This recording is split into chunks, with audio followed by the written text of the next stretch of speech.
Près de 8 millions de Hongrois sont appelés à voter aujourd'hui lors des élections législatives.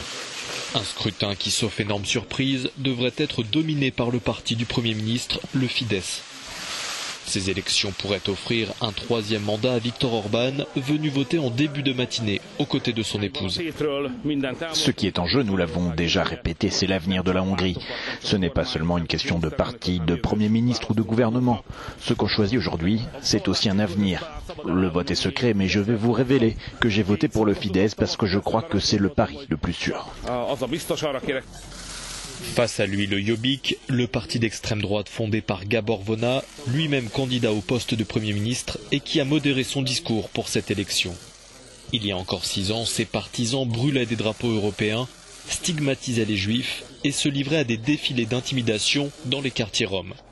Aujourd'hui, la Hongrie doit décider si elle devient ou non un pays d'émigration. Je ne voudrais pas qu'elle devienne un pays d'émigration.